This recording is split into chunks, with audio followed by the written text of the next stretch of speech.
मेरी आंखों ने जो देखा है वो आपकी दृष्टि में कैसा देखा? अच्छा देखा, बुरा देखा? अच्छे बुरे की पहचान क्या?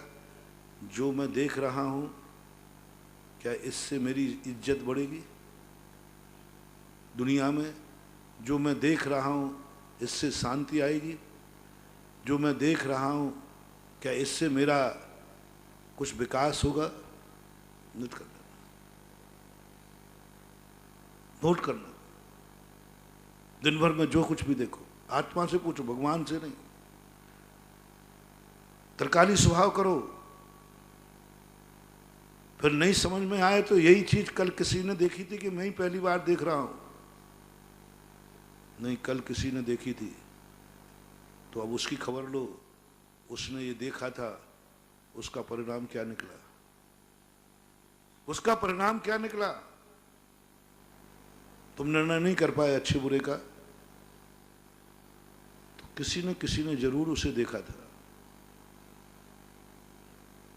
तुमने जिस दृष्टि से देखा है, क्या कभी उस दृष्टि से उस वस्तु को किसी ने देखा है? उसका पता करो, उसका चरित्र पढ़ो, उसका जीवन पढ़ो, उसका क्या हश्र हुआ है, और नोट कर लो।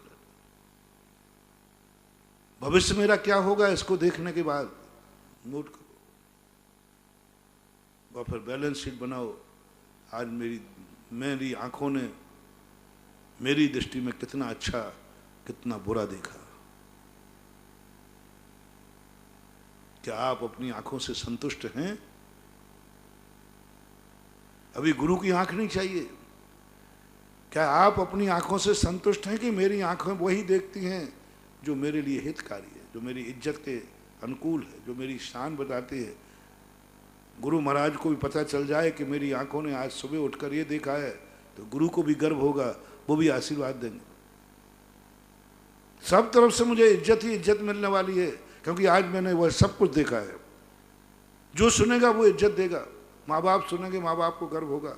परिवार सुनेंगे, परिवार को गर्व होगा। महाराज सुनेंगे, महाराज को भी गर्व होगा। मैंने ऐसा कुछ देखा है आज सुबह उठ करके, आज दिन भर में ये देखा है। और जहाँ तुम्हें ये पता चल जाए, आज मैंने दिन भर में मेरी आंखों वह देखा है जिस पर मैं खुद शर्मिंदा हूँ।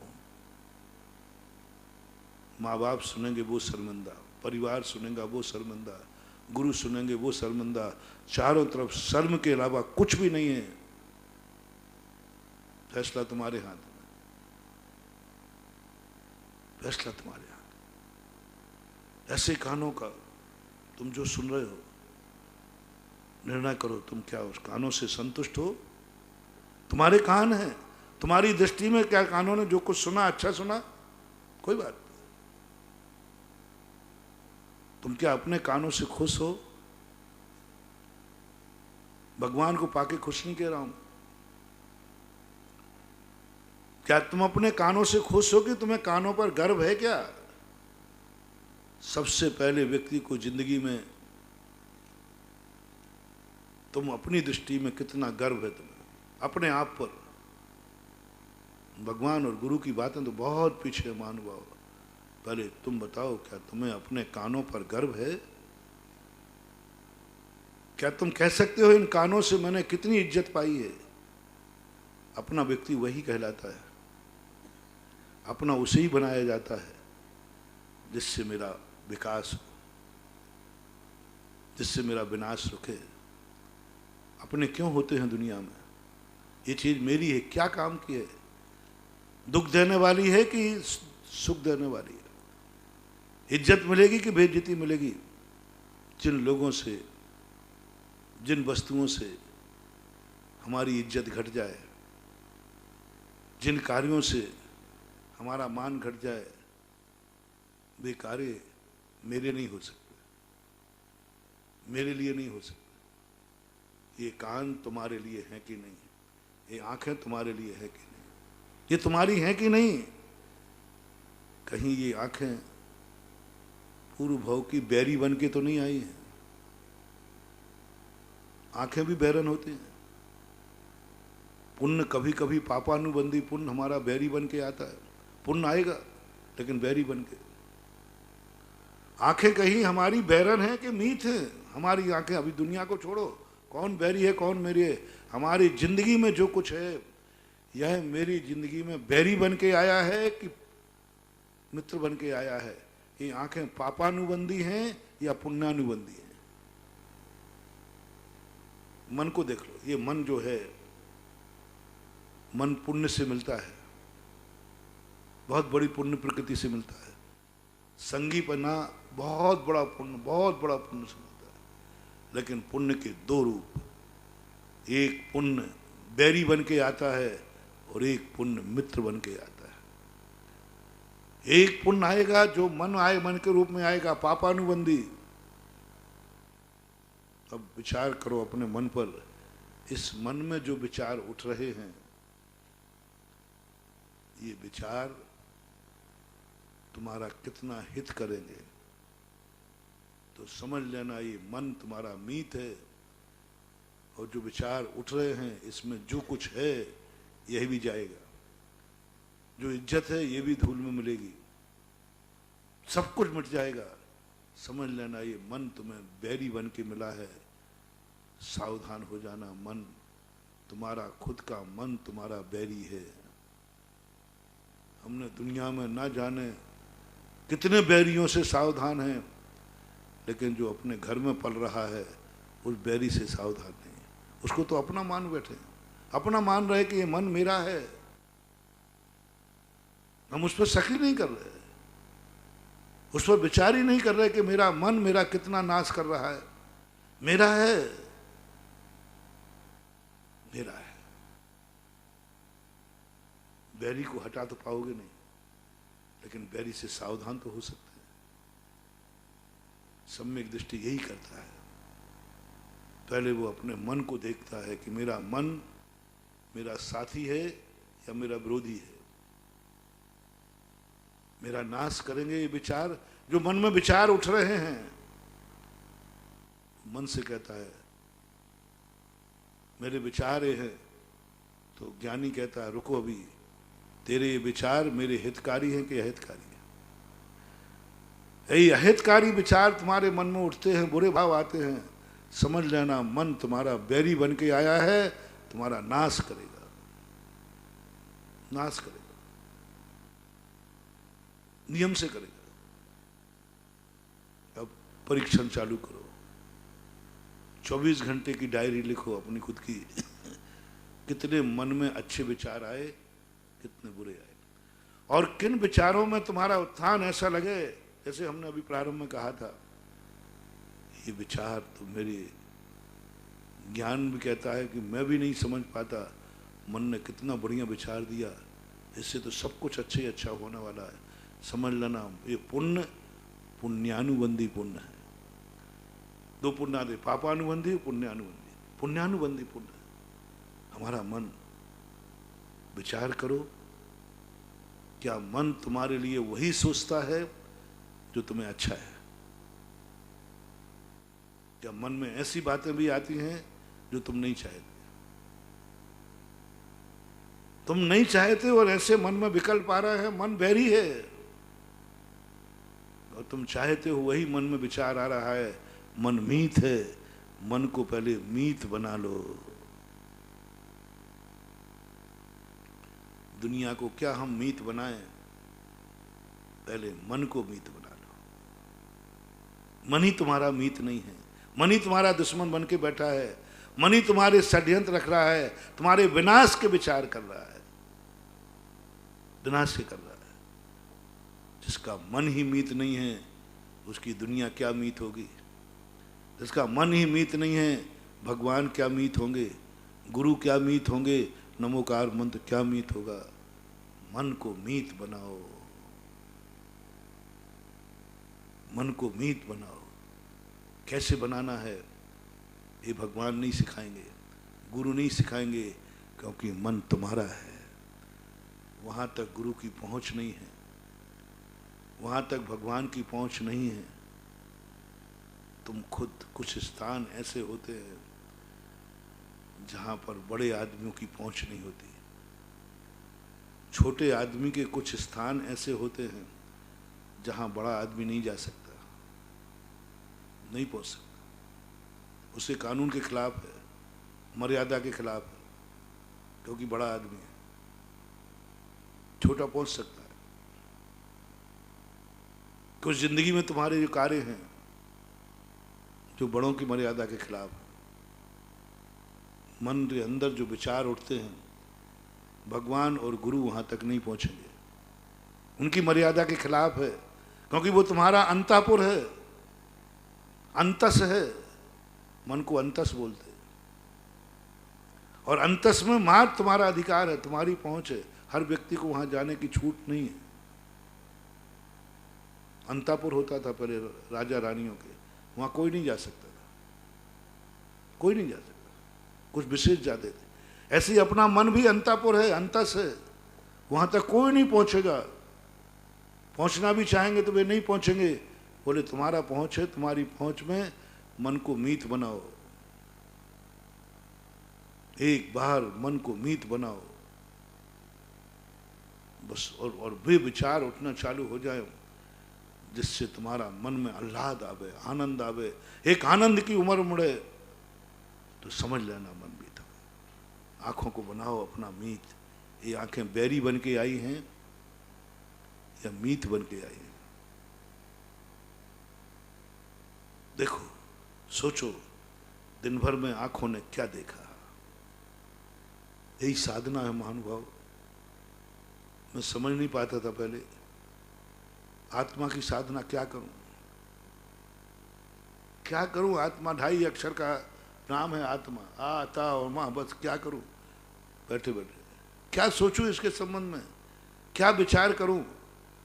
पर की तरफ से दृष्टि जाओ, अंदर में आ जाओ, पर से हटाओ, अंदर में आ जाओ। अंदर क्या मक्खियां भगाऊं बैठ के?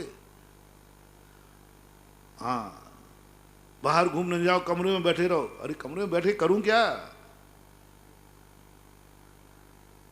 बाहर घूमने की मना कर दिया, कमरे में बैठे क्या करूं?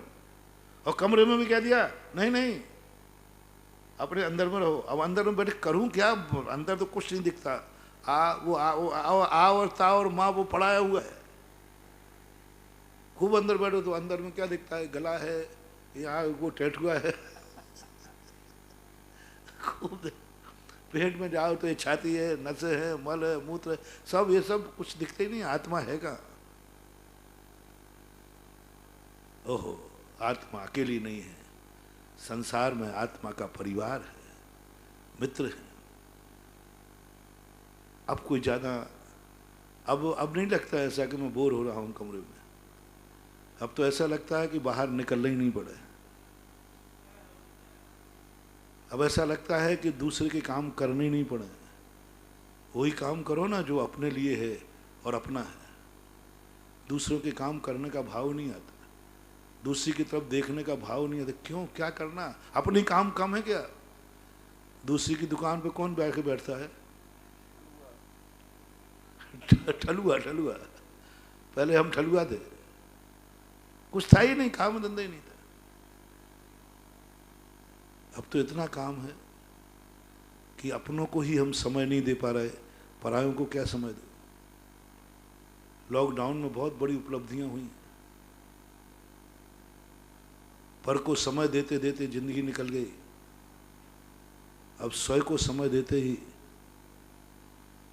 पहले लगता था दिन इसलिए निकल जाता है कि सुबह से शाम तक भगत लोग आते हैं, ये आशीर्वाद चाहिए, ये आशीर्वाद चाहिए, ये नक्शा दिखाना, ये नक्शा दिखाना, सब में 24 दिन भर निकल जाता था। एक बार बाकलीवाल जी ने पूछा, बोले महाराज जी के दिन कैसे निकल रहे हैं? क्योंकि अब तो कोई आ ही नहीं रहा, वहां सब लॉकडाउन है, 2-3 महीने पहले की बात है। कैसे निकल रहे हैं? समय कैसे निकलता होगा महाराज का? अरे मैंने कहा ये तो बहुत बड़ी बात है। अब लॉकडाउन में भी समय कम पड़ रहा है, उठता नहीं उठना पड़ता है, किवाड़ खोलता नहीं खोलना पड़ता है, कुछ नहीं। अब टाइम ही नहीं, अंदर ही टाइम नहीं है। इतना विषय, इतना अपनों के बीच में। अपनों को मैं यही बोलता रहा अभी तक कि अपनों को तो समय दिया ही नहीं, परायों को देता रहा। दुनिया के संबंध में सोचता रहा, अपने संबंध में तो कुछ सोचा ही नहीं, विचार ही नहीं किया। बहुत बड़ा परिवार है महानुभाव। इस संसार में हमारे पास जो कुछ भी है परिवार है, इसको दो, इसको मीत बनाओ, अपनाओ। दुनिया को समय देते देते हमारा मन हमसे रूठ गया है और मन कहने लगा है इसके पास तो मेरे लिए कोई समय ही नहीं है।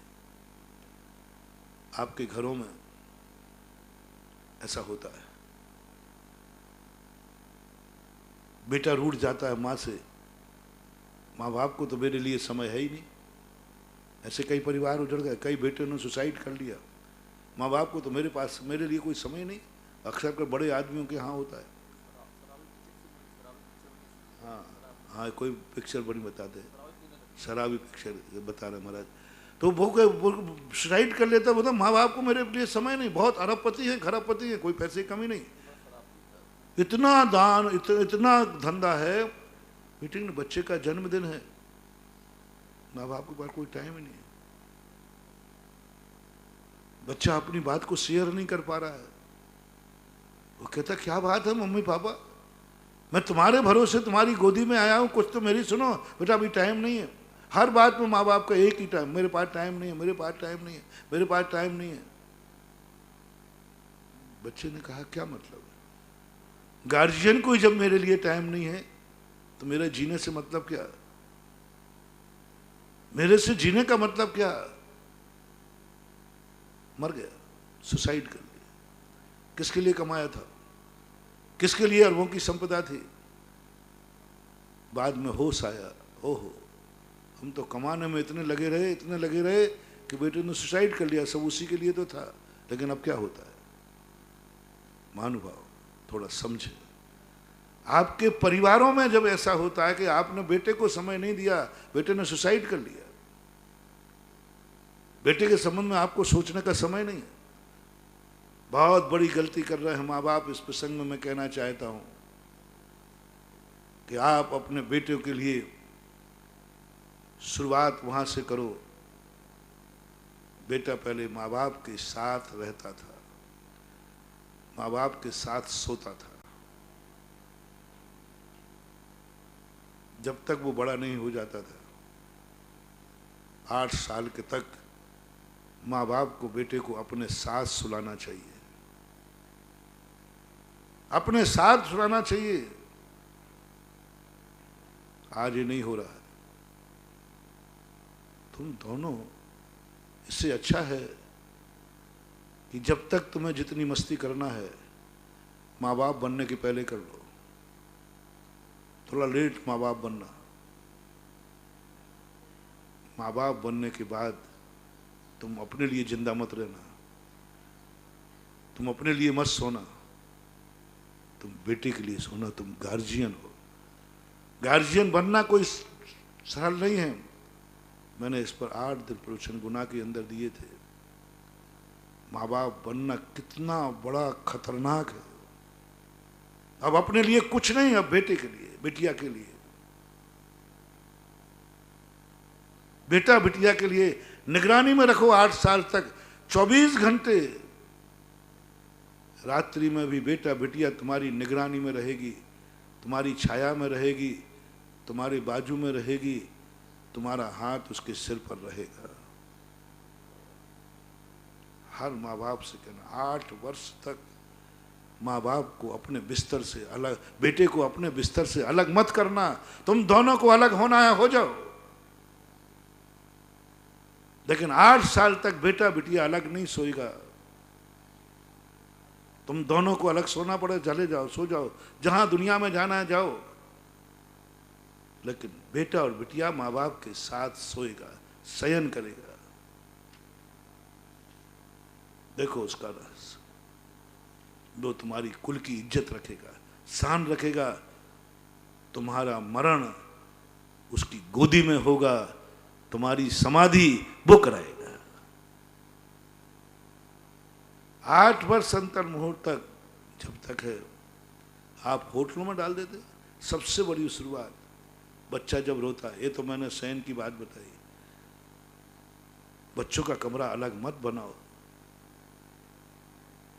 बहुत छोटी बात है लेकिन बहुत महत्वपूर्ण बात है। आज जो युवा पीढ़ी बिगड़ रही है, आज जो सारा बिखराव आ रहा है, आज जो संस्कार विहीन बच्चे हो रहे हैं, बाद में तो रोते मेरे पास आते संस्कार, इसकी जड़ मैंने खोजी है। मैंने जड़ खोजी कि ये शुरुआत गलती कहां से है, ये गंदा फल कहां से आ गया, ये गंदा फल कहां से आ गया। बीज तो बहुत अच्छा था, खेत भी बहुत अच्छा था, भारत देश था, जाति भी जैन जाति थी, माँ बाप भी बहुत अच्छे थे, सब कुछ था, फिर ये गंदा फल कहाँ से लग गया, ये संस्कार विहीन फल कहाँ से लग गया। ये खोज की है मैंने, शायद आपको पसंद आए। अब खुद अपनी छाती पर हाथ रख के मेरी बात तो सुनना, मेरी बात मानना नहीं। मैं अपनी बात कभी किसी को मनवाता नहीं हूँ, मैं अपनी बात मास सुनाता हूँ, मनवाता नहीं, और मनवाने का मेरा हट भी नहीं। और मेरी बात को मानने के लिए मैं कभी बाध्य नहीं करूंगा, करता भी नहीं। मेरी बात सुनना जरूर, सुनने के लिए जरूर मैं कहूंगा। मेरा दुश्मन भी है तो मेरी बात माने, मैं बिल्कुल नहीं कहूंगा, लेकिन मेरा दुश्मन भी है, वो सुनना चाहे तो सुने जरूर मेरी बात को, सुनने के लिए जरूर आग्रह करूंगा मैं। मेरी बात सुनो, और सुनने के बाद यदि तुम्हें कुछ लगे यही सत्य है, तुम्हारी आत्मा कहे तो मान लेना। मैंने अभी जो बच्चे की बात कही, बच्चों का कमरा शयन का अलग क्यों, उस कुल के कलंक रखने वाला कमरा है, वो कुल को कलंकित करने वाला कमरा है। इस कुल की अब काला मुंह होने वाला है। जिस घर में छोटे बच्चों का सोने का कमरा अलग होता है, वो कुल एक दिन कलंकित होगा, लज्जित होगा, धूल में मिलेगा। ये लाइन को आप लिख लेना, जिस दिन हो उस दिन मान लेना। यदि बात अच्छी लगे तो सारे लोगों से, मेरे अपने भक्तों से खास तौर से कहना है, बच्चों के सोने का कमरा आज ही खत्म कर देना, आज ही खत्म कर देना। बच्चों का कमरा सोने का अलग नहीं होगा, बच्चा उसी कमरे में सोएगा जिस कमरे में मम्मी पापा सोते हैं। कर लो मेरी बात, मान जाओ। थोड़ा सा अनुशासित रहना पड़ेगा, थोड़ा सा मर्यादित रहना पड़ेगा, थोड़ा सा अपने मन की स्वच्छंदता को मारना पड़ेगा, थोड़ा सा कंट्रोल करना पड़ेगा, लेकिन कुल दीपक बच जाएगा, कुल दीपक रत्न बन जाएगा। ये जो दीपक है, जो किसी भी एक फूंक में बुझ सकता है, जन्म व्यक्ति देता है घृत दीपक को, घृत दीपक को। घृत दीपक बुझ जाएगा, उस घृत दीपक को रत्न दीपक बनाना है। बस एक कुल दीपक नहीं, कुल रत्न बनाना है। कुल दीपक तो बुझ जाएगा, कोई थोड़ा सा झोंका दे देगा, कोई थोड़ा सा बहका देगा, कोई बुरे संस्कार पड़ जाएंगे, दीपक बुझ जाएगा।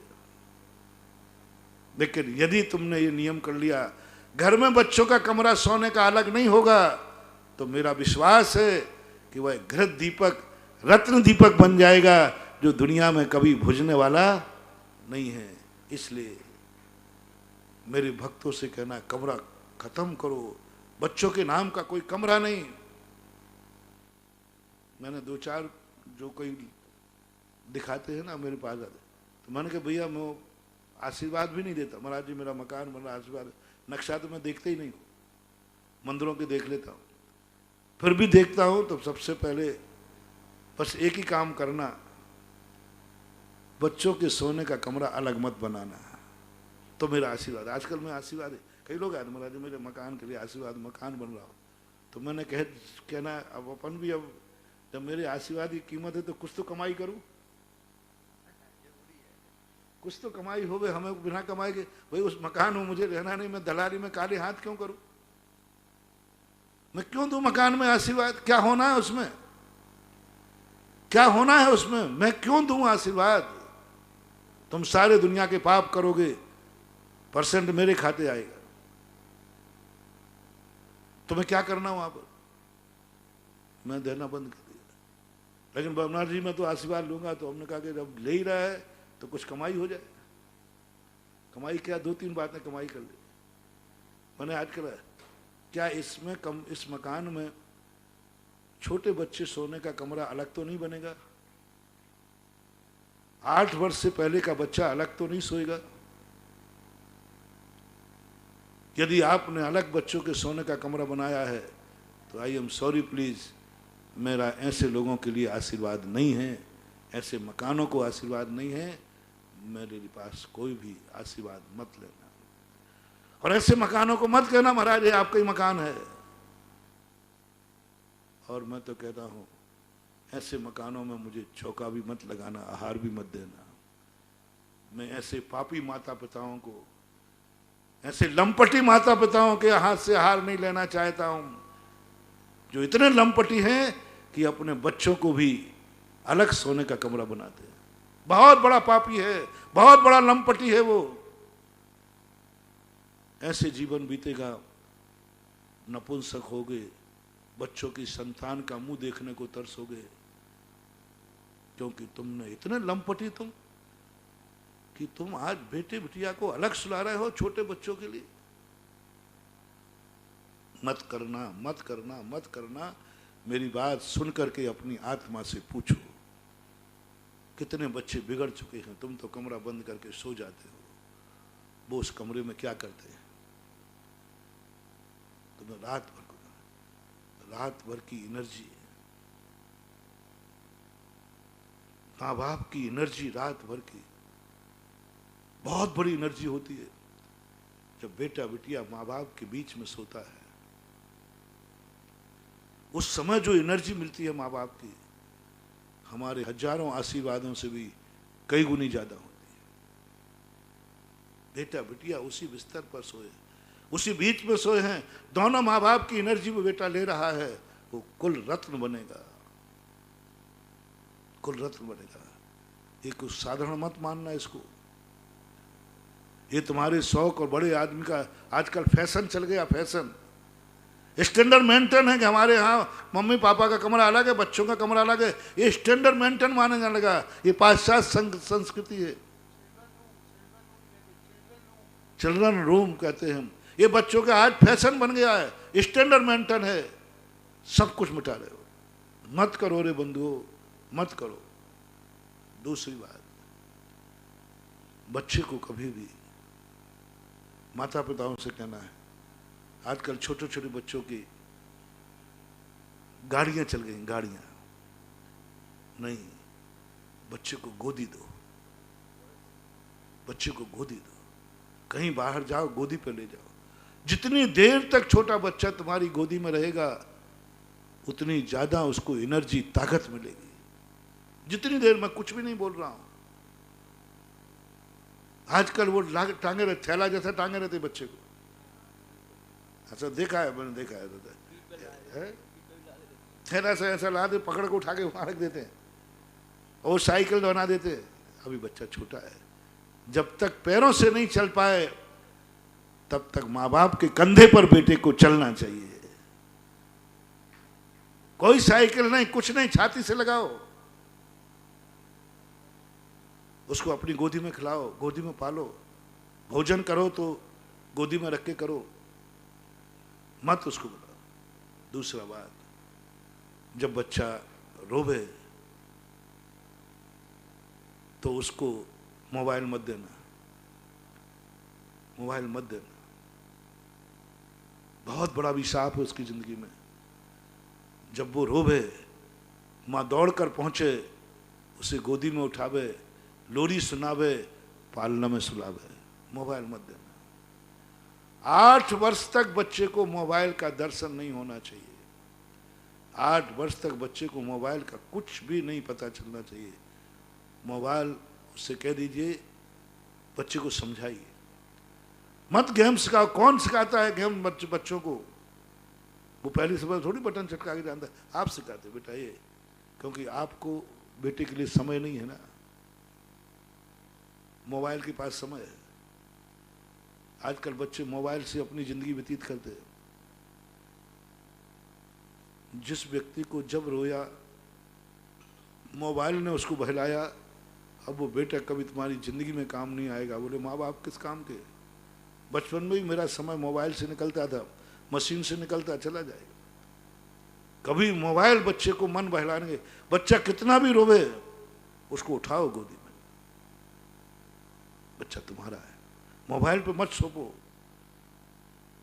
ये कुछ ऐसे ट्रप्स हैं जिन ट्रप्सों से तुम अपने लिए, तुम्हारे पास समय नहीं है बच्चे को। होटलों में डाल देते हो, हॉस्टलों में डाल देते हो छोटे छोटे बच्चों के लिए। और बचपन में जब वो होटल में नौकर की रोटी खाएगा, अनाथ आश्रम डालेगा, पक्का है। नियम से कोई दुनिया की ताकत नहीं तोड़ सकती। 8 वर्ष के पहले कायदा से तुम क्या कर रहे हो? पाश्चात्य संस्कृति में बच्चे को होटल में हॉस्टल में डाल दिया, डाल गए। अब मिलते हैं सालों में, 6 महीने में छुट्टी आती है। बड़े होने के बाद वो संस्कार, वो उधर होटल में नौकर की रोटी खा रहा है, हॉस्टल में नौकर की रोटी खा रहा है। बुढ़ापे में वो तुम्हें नौकर की रोटी खिलाएगा, अनाथालय में डाल देगा। तुमने हॉस्टल में डाला था, वो अनाथालय में डालेगा, पक्का मान के चलना। उसको दया आएगी नहीं, क्योंकि उससे तुमसे मोहित ही नहीं, प्रभावित ही नहीं। बचपन ही उसका हॉस्टल में बेटा, 16 साल तक बच्चा हॉस्टल में रहता है, अंत की बुढ़ापे के 16 साल तुम्हारे अनाथालय में बीतेंगे। महानुभाव, मत करो ऐसी गलती। बच्चों को हॉस्टल में मत डालो, मत बनाओ ये होटल। गुरुकुल नहीं है। गुरुकुल में बहुत अलग व्यवस्था थी। गुरुकुल में नौकरों के हाथ का भोजन नहीं होता था, भिक्षा का भोजन होता था, चौके का भोजन होता था। लोग उन छात्रों को देते थे कि अरे भाई धर्मात्मा लोग हैं, गुरुकुल से आए हैं, पवित्र भिखारी मान के नहीं, भिक्षु मान का देते थे। यानी जो पहले गुरुकुल में भिक्षा लाते थे, यूं मानना चाहिए जैसे साधु को भिक्षा का भोजन मिलता है, ऐसे उनको मिलता था। और वो भिक्षा का भोजन साधु बनाता था, सज्जन बनाता था। आज तुमने होटलों में डाल दिया। बड़े बड़े आदमी के लोग तो एकदम सोच ले कान में, जिनके अभी संतान चल रही है होटलों में डाल रहे हैं। बड़ा होने के बाद उनको कुछ नहीं, तुम्हारे मरने पर भी कोई विकल्प नहीं आएगा। मर गए, निपट गए, क्या चला गया, क्या काम का था? ना बचपन में काम आया। हमारा काम करता है पैसा, हमारा काम करता है नौकर, हमारा काम करता है नौकरानी। वो नौकर नौकरानी की जिंदगी गुजार देगा, तुम्हारी जरूरत क्या है? अपने बेटों को, और खास तौर से बेटियों को तो अपनी गोदी में बैठ के पढ़ाओ। ऋषभदेव ने गोदी में बैठाल के पढ़ाया। क्यों? बेटी को अपनी नजरों से अलग कभी मत करो, कभी मत करो। हॉस्टल में बैठने का सवाल ही नहीं उठता। ऐसे ऐसे स्थान आज इस युग में तो बहुत बड़ा भाग्य है। पहले तो पुरुषों के गुरुकुल देखे, बच्चियों के नहीं। लेकिन पूज्य गुरुदेव ने तो बहुत बड़ा कमाल कर दिया, बच्चियों के लिए भी गुरुकुल खोल दिया। जहां पर देखो क्या वातावरण है, ब्रह्मचारिणी शिक्षा देती है। 24 घंटे का वातावरण एक पवित्र होता है। ऐसी प्रतिभा स्थली खोल सको, बच्ची को भेज सको तो भेजो, नहीं तो अपने घर में रखो, अपने घर में पढ़ाओ। ट्यूशन पढ़ाने वाला भी आए तो माँ बाप बैठ के पढ़ाएं। इतना बच्ची को जन्म देने, यदि बच्ची को तुम्हारे लिए बहुत बड़ी चीज बनाना है तो जब घर में भी ट्यूशन, पहली बार बच्ची को कोई एजुकेशन में मत भेजो, बच्ची वाले स्कूल में भेजो, आज की परंपरा है। लेकिन कोचिंग के लिए घर बुलाओ और पढ़ाने वाला बैठे, माँ बाप सामने बैठे। लेडीज ही कोचिंग कराए बच्चियों को। यदि पुरुष से पढ़ाना पड़े तो माँ बाप साथ में बैठे, उतनी देर, इतना समय तुम्हें देना होगा। तुम्हारे पास समय नहीं है बच्चों को, बच्चे बिगड़ जाएंगे, बच्चा नाराज हो जाएगा। बड़ा होने के बाद, ये तो बच्चों की बात कही, बच्चे के लिए माँ बाप के पास, माँ बाप के लिए समय नहीं है। माँ बाप तरसते हैं, बेटा 2 मिनट तो बैठ जा, मम्मी मुझे समय नहीं है। बर्बाद हो जाएगा रे। एक बार भी बेटे के मन में माँ बाप के लिए, पास के लिए समय नहीं, माँ बाप को तेरी जरूरत है और तू माँ बाप के पास नहीं है, सावधान, ये अनाथ बनने का निमंत्रण है, पशुओं में जन्म लेने का निमंत्रण है। पशुओं में जन्म नियम से, क्योंकि तूने माँ बाप के लिए तेरे पास समय नहीं है। मैं बेटों से कहना चाहता हूं, ये तो अभी मैंने माँ बाप से कहा था कि माँ बापों से मेरा कहना है कि दुनिया में किसी के लिए समय हो या नहीं हो, बेटा बिटिया को समय जरूर निकालना। आप गृहस्थ हैं और आप कोई त्याग करें, धर्म के नाम से ना करें, लेकिन बेटा बिटिया के नाम से जरूर करें। माँ बाप बनने के बाद कभी गुटखा ना खावे, अपने लिए नहीं, अपने लिए नहीं, बेटे के खातिर। कोई गलत कार्य ना करे, गलत दृष्टि नहीं रखे। आप पिक्चरें भी सावधानी से देखें, तुम्हारे लिए नहीं कह रहा हूं, तुम्हें देखने के लिए मना नहीं कर रहा हूं, बेटा बिटिया के खातिर हम ये गलत पिक्चर नहीं। आंख पे कंट्रोल करो, हर चीज नहीं देखना बेटा बिटिया के कारण, हर चीज नहीं सुनना बेटा बिटिया के कारण, हर चीज नहीं खाना बेटा बिटिया के कारण। त्याग करो मार बेटा बिटियों के कारण। यदि आप बने हैं माँ बाप तो आचार्य के बराबर हैं आप गृहस्थ में। आचार्य को बहुत सारे आवश्यक कह दिया है, 12 तप आवश्यक कर दिए, आवश्यक कर दिया, अनिवार्य मूल गुण रख दिया। आप आचार्य हैं, आपको हर क्रिया अब देख कर करना है। पहले करना जरूरी नहीं थी, नहीं करना हमारी मर्जी पड़े, नहीं, अब आचार्य बन गए हो तो वो क्रिया नहीं करना तुम्हें जिसपे शिष्यों पर दुष्प्रभाव पड़े। अब तुम्हारे लिए मन नहीं है तो कुछ कार्य ऐसे करना पड़ते हैं, कुछ त्याग आचार्य को ऐसे करना पड़ते हैं जो स्वयं नहीं करना चाहते थे, लेकिन संघ के खातिर करना पड़ेगा। सामायिक 1 घंटे की करते थे, अब 2 घंटे करना पड़ेगा संघ के कारण। तब त्याग आदि सब डबल काम हो गया। अब उनके खातिर आप माँ बाप बनने के पहले सोचना, आचार संहिता सोचना। माँ बाप की आचार संहिता है, अब मेरी जिंदगी सब कुछ वही होगी जो बेटे के हित में होगी, तुम्हारे हित में नहीं। तुम्हें तो जहां जाना है वहां जाओ, मैं अभी तुम्हें डिस्टर्ब नहीं कर रहा हूं। बस एक बेटे को जिंदगी दे जाओ। तुम यदि पापी हो जाओगे तो मैं तुम्हें बचा लूंगा, लेकिन तुम्हारे कारण से बेटा पापी हो जाएगा, फिर मैं भी नहीं बचा पाऊंगा।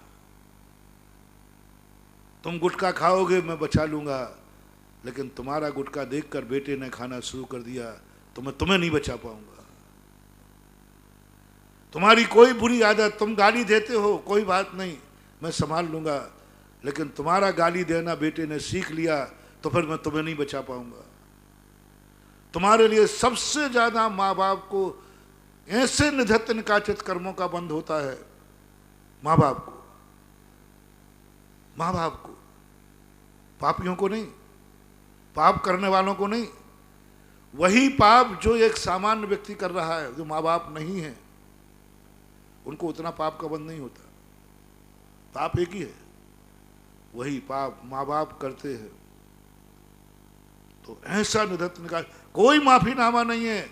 ये पाप इसने भी किया था, इसको माफ क्यों किया, वो पाप इसने भी किया, इसको क्यों इतनी सजा दी गई? बोले इसने माँ बाप बन के किया है, माँ बाप बनने के बाद किया है, इसके कारण से इसके बेटे में बुरे संस्कार पड़ते हैं। बहुत सूक्ष्म बात।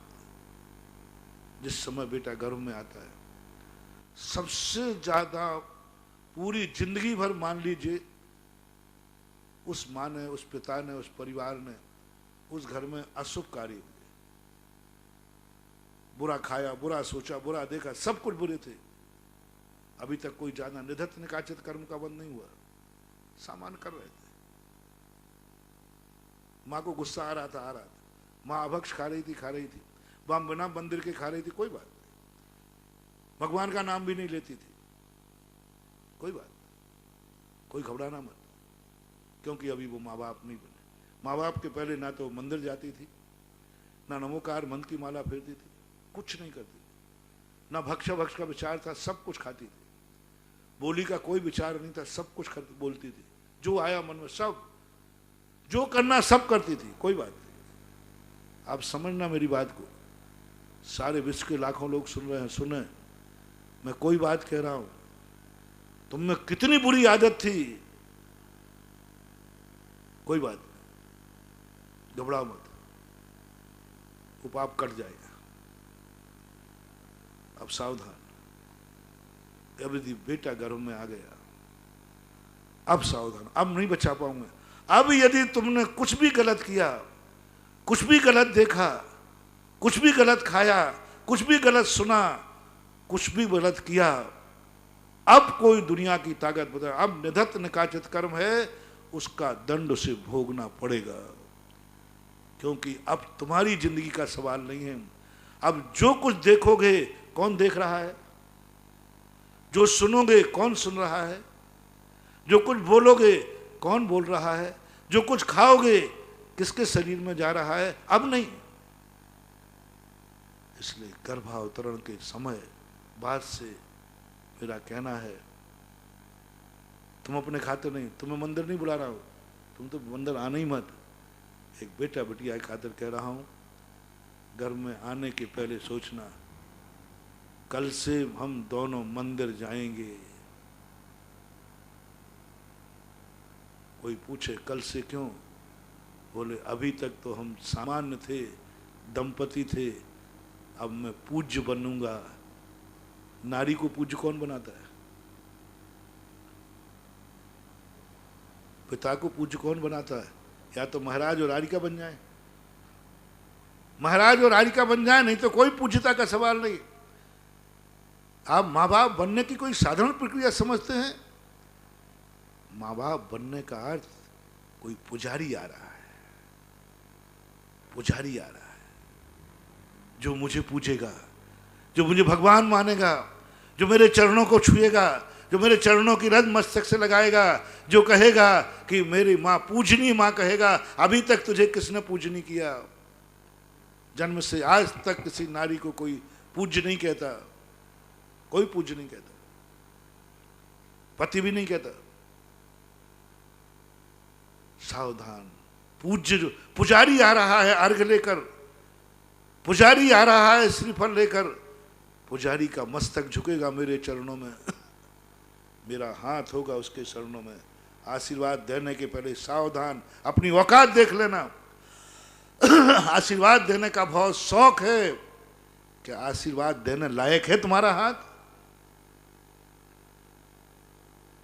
जो व्यक्ति आशीर्वाद देने लायक नहीं है और आशीर्वाद देते हैं, ध्यान रखना अगले भाव में हाथी नहीं मिलेंगे। ते होंते लुल्लू मुया, जो आशीर्वाद देने की योग्यता नहीं रखते और आशीर्वाद देते हैं, वे लूले लंगड़े अंधे और बहरे होते हैं। सावधान हो जाना, तुम आशीर्वाद दोगे, एक मस्तक झुकेगा तुम्हारे चरणों में, पूजनी माँ। पूजनी माँ कहलाना कितना सरल है। जब कोई व्यक्ति तुम्हें पूजनी बोलता है,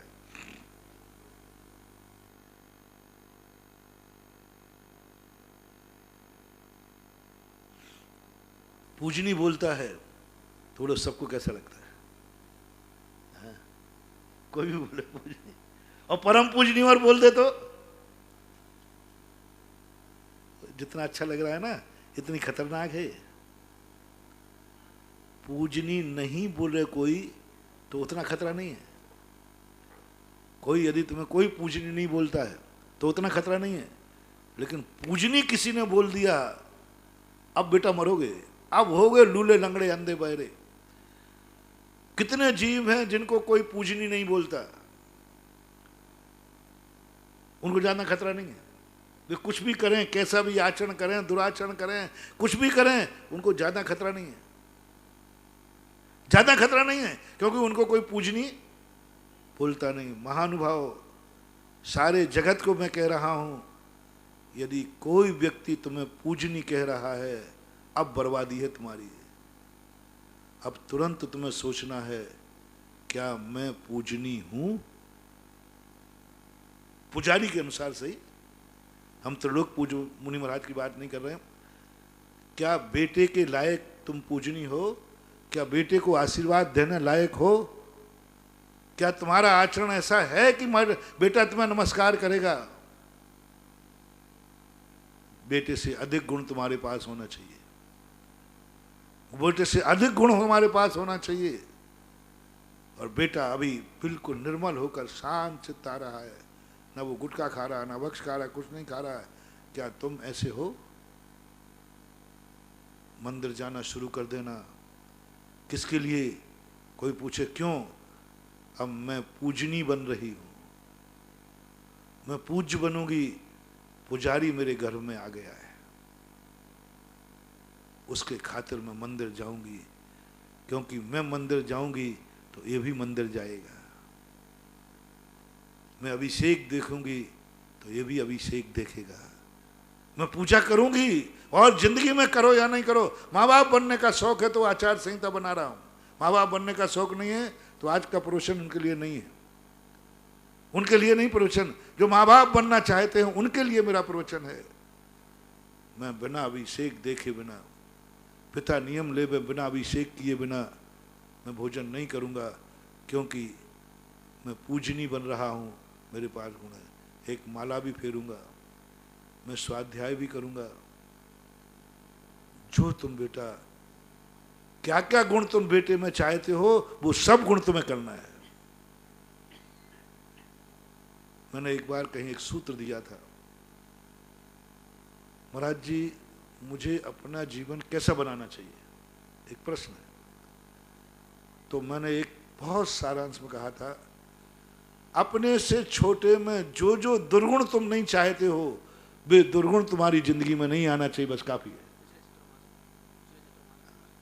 जो जो दुर्गुण अपने से छोटे में, पर वो दुर्गुण तुम त्याग देना, बस तुम्हारा सब काम हो जाएगा। मैं माँ बाप से पूछता हूँ, अपने बेटे को मैं क्या क्या नहीं चाहते हो? मेरे बेटे में ये दुर्गुण नहीं हो, ये बुराई नहीं हो, मेरा बेटा गाली नहीं देवे, मेरा बेटा गुटखा नहीं खावे, शराब नहीं पीवे, मेरा बेटा मंदिर जावे, अच्छे गुण सीखे, अच्छा बोले, बस उसकी काफी तुम्हें करना है।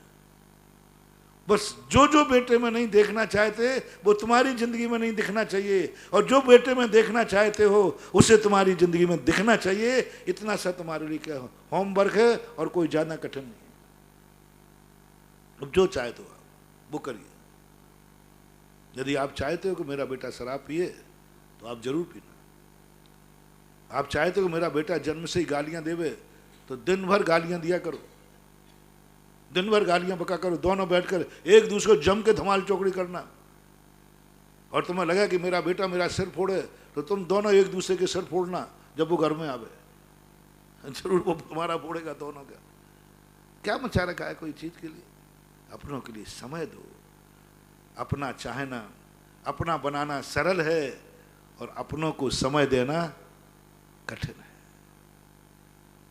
बेटे के खातिर जाओ, बेटे के साथ करो, और बड़ा होने के बाद जब जन्म ले ले, अब आपके लिए किसी के लिए समय नहीं है। किसके लिए समय है? अब तुम एक दूसरे को लिए समय नहीं दोगे, बेटे का जन्म हो चुका है। पति पत्नी भी आपसी में एक दूसरे को समय देना बंद करें, और जब कोई कहे तो कहना नहीं अब मैं बेटे के लिए समय दूंगा। पिता का भी समय बेटे को, माँ का समय भी बेटे को, सब कुछ बेटे के लिए समय दो। उसी के संबंध में सोचो, उसी के लिए विचार करो, उसी को समय दो। सब कुछ तुम्हारा उसके लिए है, अब तुम्हारे लिए कुछ, अब आपके लिए भी समय नहीं है, ये बहाना नहीं चलेगा। आप बेटे के लिए मोबाइल नहीं दे सकते, तुम खुद मोबाइल हो, तुम खुद मोबाइल हो, तुम खुद खिलौना बनो बेटे का। खिलौने में मत बहलाओ, तुम खुद खिलौना बनो बेटे का। तुम उसके साथ खेलो, उसकी भाषा में झुक झुक करके। यशोदा मैया ने कन्हैया को कोई खिलौना नहीं दिया, स्वयं खेलती थी। स्वयं लुकोर छुपोर खेलती थी माँ खुद बेटे के साथ बच्चा बन जाती है। हाँ, बाल बच्चे के साथ वो स्वयं माँ बाप खेलते हैं, स्वयं बच्चों के साथ खेलते हैं। ओहो, मैं कहाँ तक क्या करूं। माँ बाप को जब बच्चा घोड़ा मांगता है तो पापा खुद घोड़ा बन जाता है। इसका नाम है बाप। बच्चे के लिए घोड़ा बन गए। मुझे घोड़ा चाहिए, मैं पीठ पे बैठ जा। उनके लिए समय देना चाहिए। अब बच्चों की जो मैं कहना चाहता हूं, बच्चे लोगों के लिए बड़े होने के बाद जो मैं कह रहा था, माँ बाप के लिए आपके पास समय नहीं है। अनाथ हो गए। कभी सपना में, हर बेटे से मेरा कहना, माँ बाप से कहने के बाद, कभी जिंदगी में ये मत बोलना, माँ बाप तुम्हारे, कभी मत बोलना कि मेरे पास समय नहीं है। कितना भी काम आ जाए, माँ बाप को तुम्हारी जरूरत है। सदा तुम्हारे पास माँ बाप के लिए समय होना चाहिए। मैं तुम्हारे लिए ऐसा वरदान का रास्ता मंगा रहा हूं, तुम्हारी जिंदगी में कभी माँ बाप की अर्थी नहीं निकलेगी। जब तक तुम घर में रहोगे कोई मरेगा नहीं, माँ बाप नहीं मरेंगे। मात्र एक नियम लेना है, मेरे पास माँ बाप के लिए सदा समय है। यूं मुंह फट करते, मम्मी मेरे पास समय नहीं है, मेरे पास टाइम नहीं है, पापा मेरे पास टाइम नहीं है। बहुत बड़ी गलती कर रहे हैं आप लोग। जन्म ही मत लेना ऐसा। जन्म लिया है तो जन्मदाता के लिए समय, क्योंकि वो तुम्हारे बेटा हो या बिटिया हो, माँ बाप के लिए समय। माँ बाप के लिए सोचो, माँ बाप के लिए बोलो, माँ बाप के लिए करो, माँ बाप के लिए कमाओ। मैंने एक बार प्रवचन दिया था कि तुम्हारे लिए जब तक माँ बाप जिंदा हैं, तुम्हें सब कुछ माँ बाप के लिए करना है, सोचना है। तुम्हें ये मन क्यों मिला माँ बाप के संबंध में सोचने के लिए? ये आंखें क्या काम कर रही हैं? बोले माँ बाप के लिए कोई वस्तु खोज रही है। माँ बाप की बातें सुनो, उनसे बोलो, उनके लिए कमाओ। कितने बेटे तुम लोगों में एक गंदी आदत पड़ गई है, कोई पूछता है किसके लिए कमा रहा, दो बोलते हो पापी पेट के लिए, दूसरा क्या बोलते हो, क्या कर रहे हो, किसके लिए कमा रहे, बाल बच्चों के लिए। नौकर कहेंगे, नौकर बनेगा नौकर, बाल बच्चों के लिए कमा रहा है। कहना शुरू करो, किस लिए कमा रहे हो? बोले मम्मी पापा के लिए, मम्मी पापा के लिए, उनके लिए कमा रहा हूं, उनके लिए कमा रहा हूं। और शाम को जाकर के पोटरी माँ बाप को सौंप देना। ये है तो बेटा मुझे क्यों, आपके लिए कमाया मैंने, तो मैं उस गुरु का चेला हूं। जब तक इस घर में माँ बाप जिंदा हैं, मेरी हर कमाई पर अधिकार माँ बाप का है। मैं माँ बाप के लिए कमाऊंगा, माँ बाप के लिए कमाऊंगा। खाना पीना सब कुछ तुम्हारा, जो कुछ भी है माँ बाप के लिए। माँ बाप के लिए कभी अलग मत करना। जैसे मैंने कहा था,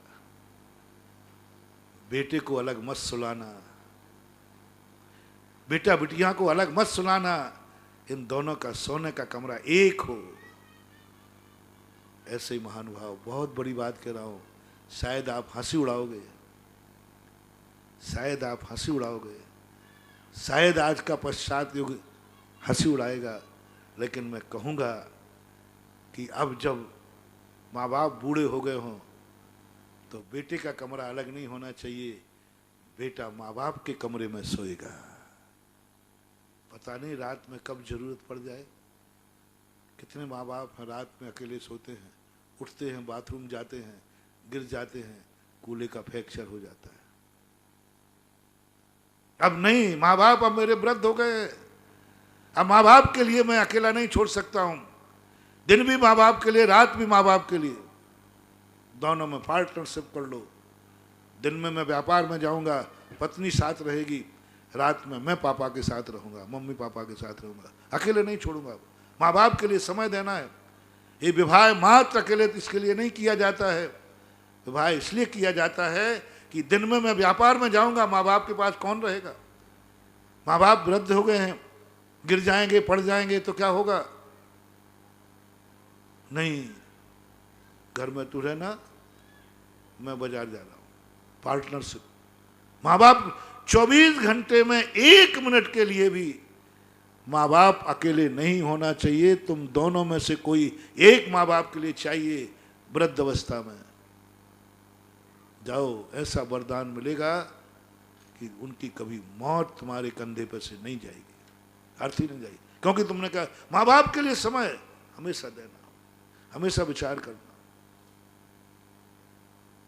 तुम्हारे बाद माँ बाप की हर पूर्ति, वो गिलास नहीं उठा पाए अपने हाथ से, तुम्हारे हाथ से होना चाहिए।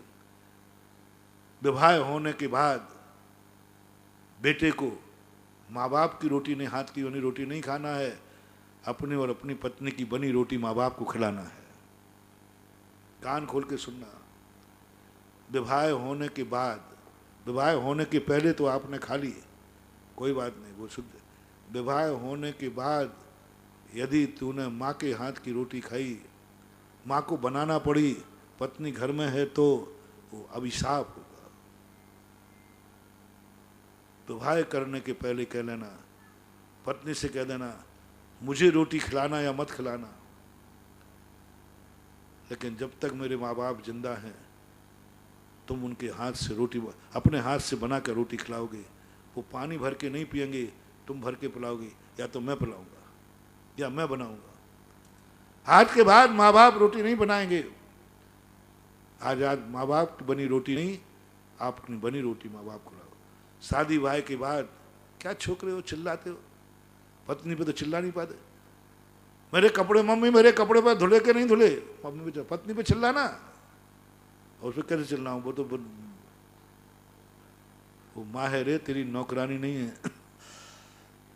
पूजनी है। जब होश संभालने के बाद, शादी के बाद कभी भूल करके अपने कपड़े माँ बाप से मत धुलवा लेना, मर के धोबी बनोगे। बन के धोबी बनोगे। माँ बाप से तुम कपड़े धुलवा रहे हो। पूजनी है। अब तुम्हें माँ बाप के कपड़े धोना है। कभी तुम्हारी माँ तुम्हारे कपड़े धोने बाथरूम में न पहुंच जाए, ध्यान रखना। गंदे पहन लेना, टॉवल लपेट के रह जाना, लेकिन बड़े शादी होने के बाद अपने कपड़े माँ बाप से मत धुलवाना, माँ से मत धुलवाना। धोबी बनोगे, धोबी।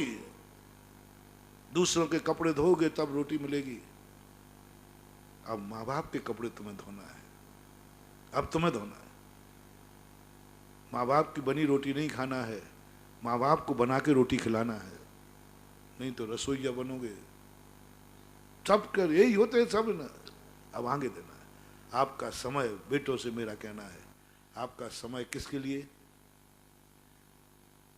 माँ बाप के लिए। कभी समय की कमी नहीं आए। माँ बाप के लिए सदा समय है, सदा समय। खोल दो दरवाजे, कर लो संकल्प, माँ बाप के लिए सदा मेरे पास समय है। बेटा तुझे इस समय अरे पापा आप कैसी बात, आपके लिए समय नहीं? तेरा आज नौकरी पे जाना है, तेरा फलाने मीटिंग है, फलाने यहाँ कुछ।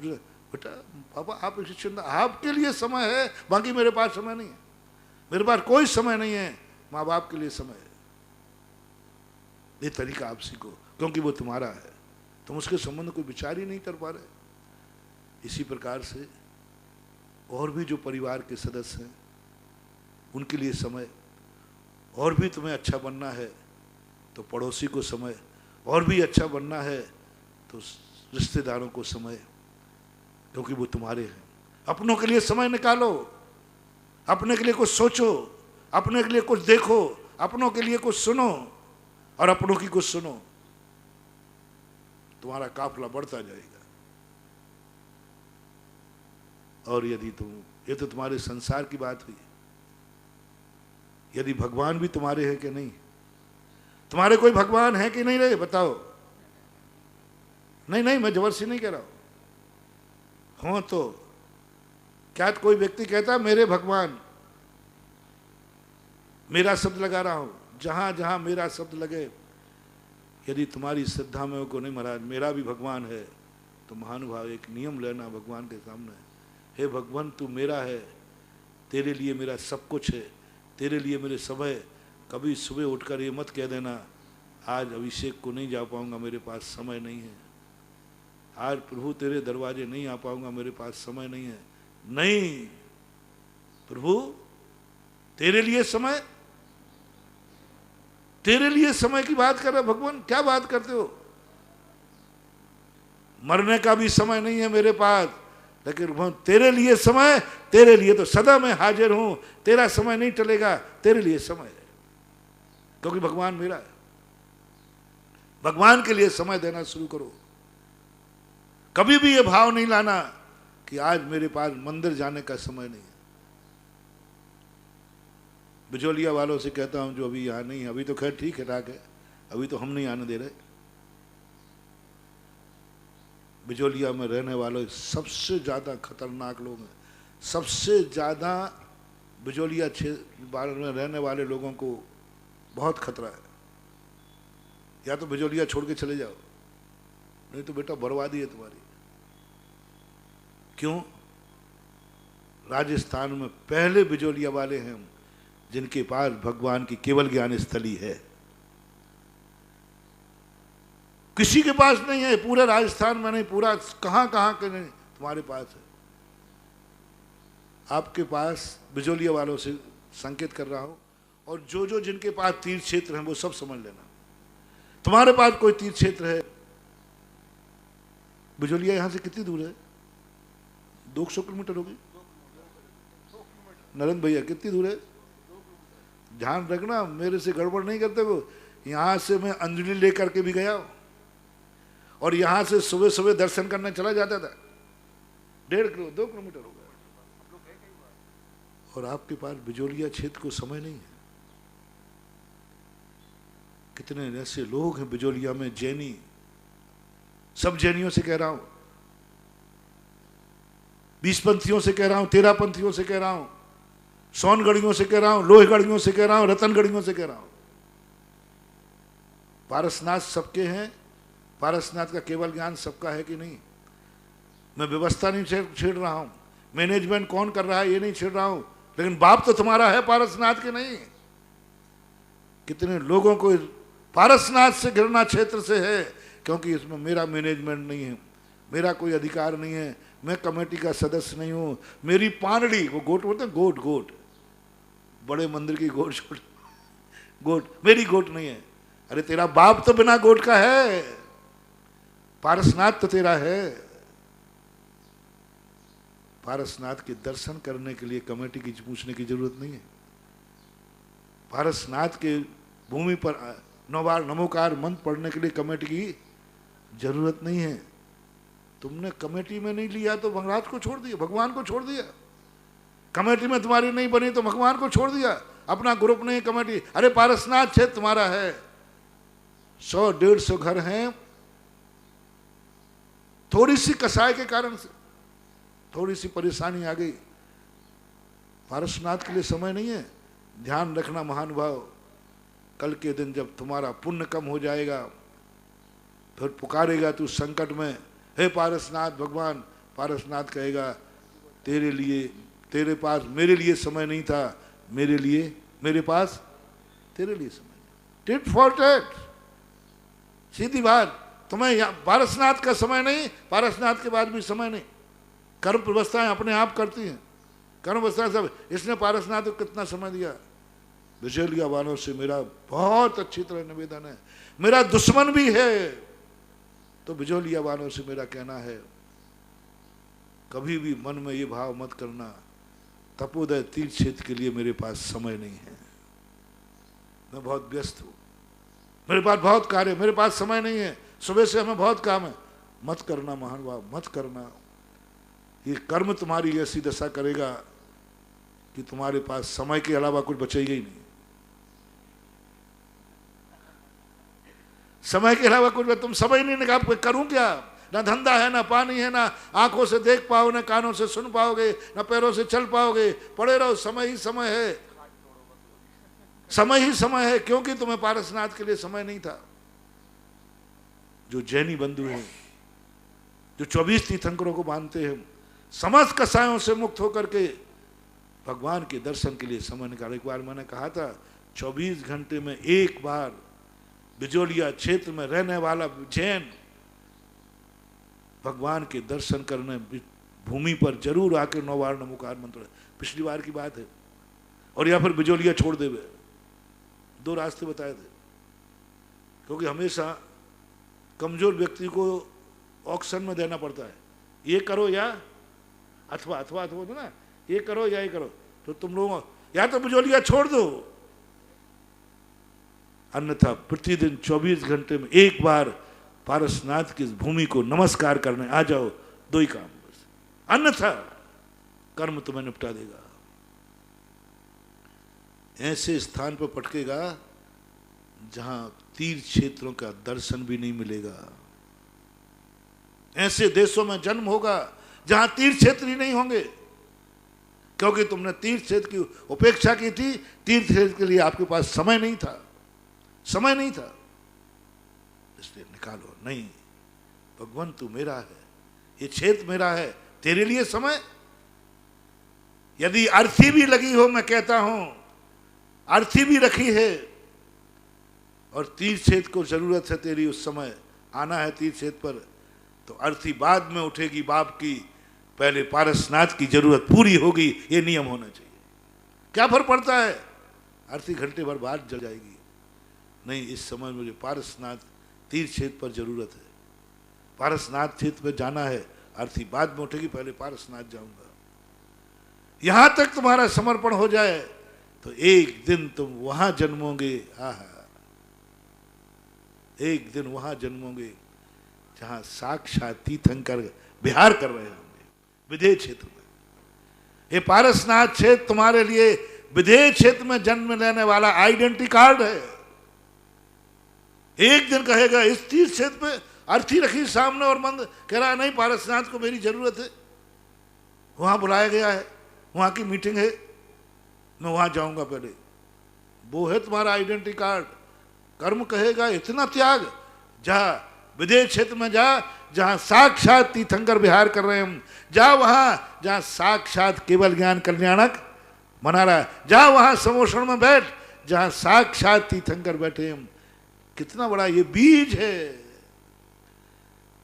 साक्षात तीर्थंकर के समोषण में बैठने का तपोदय तीर्थ क्षेत्र बिजोलिया आइडेंटिटी कार्ड है। इससे लेकर के जाओ, प्रवेश मिलेगा।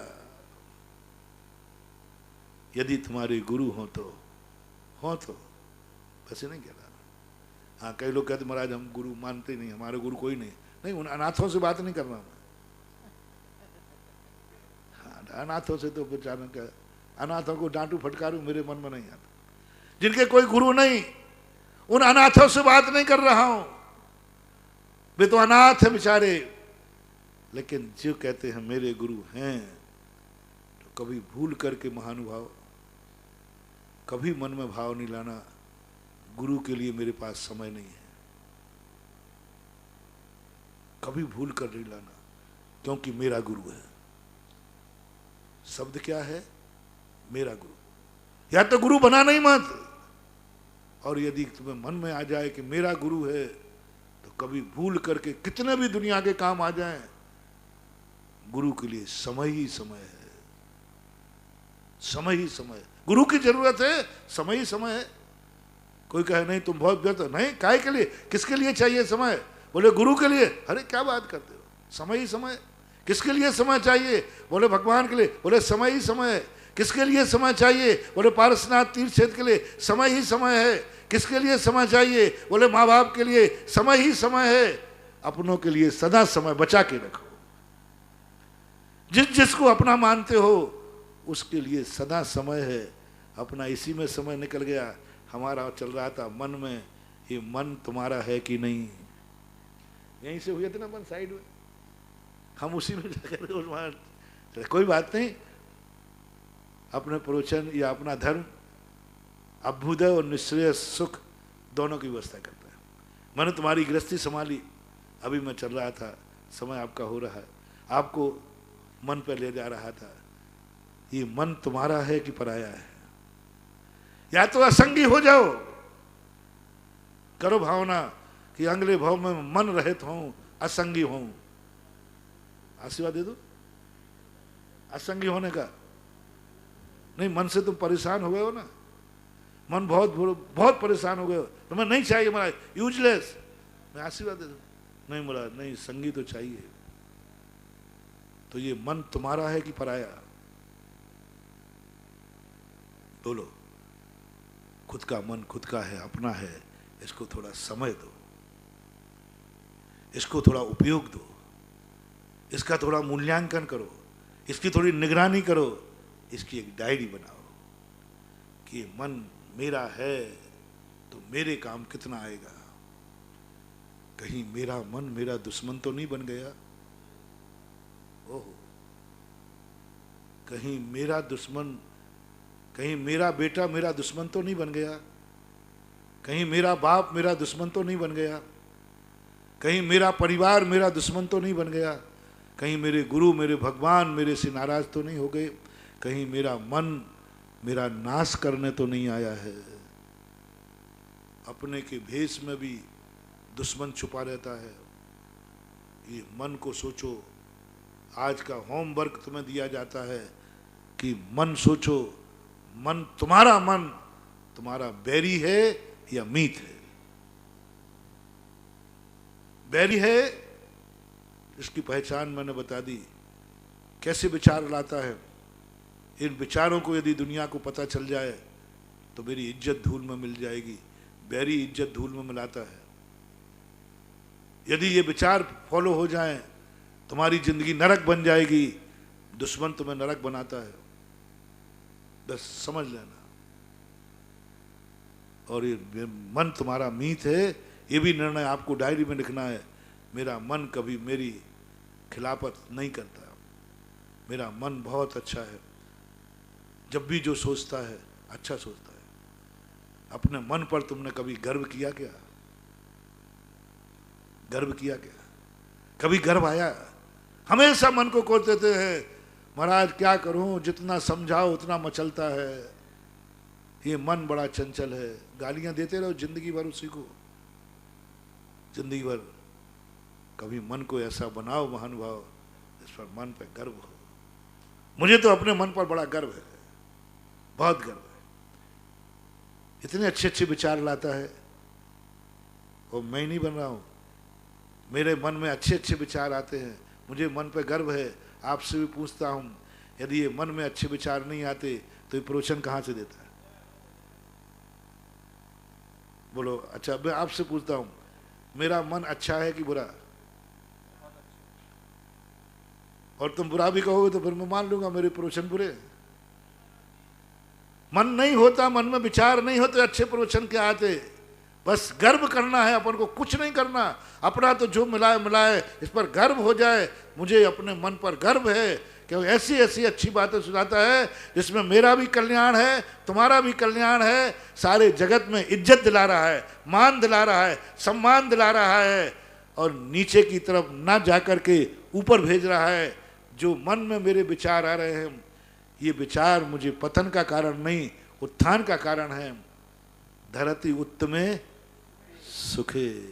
कल का प्रवचन मंगती थी अंतिम लास्ट में कि अपन को उत्तमे सुखे, हमारा मन हमें उत्तम सुख में धारण करावे, तो ये मन पर मुझे गर्व होना चाहिए। बस आज आपको मन का कुछ बताया, कुछ लौकिक बातें बताई, इन पर प्रैक्टिकल करो। मन को थोड़ा समय देने का प्रयास करो, मन तुम्हारा बहुत अच्छा बन जाएगा। और अच्छा नहीं मिले, थोड़ा संस्कार देना पड़ेगा। फिर जब तुम्हारा मन तुम्हारे काबू में नहीं आएगा, फिर मैं बताऊंगा दूसरा क्या करना है। महावीर भगवान की निर्यापक चमन मुनि पुंगव श्री सुधासागर जी महाराज की जय। जिनवाणी के ज्ञान ते सुजे लोकालोक, सोवाणी मस्तक नमो सदा दे तू डोक। हे जिनवाणी भारती तोय जपो दिन रैन, जो तेरा शरणा गया सो पावे सुख चैन। देव बजू हरिहंत को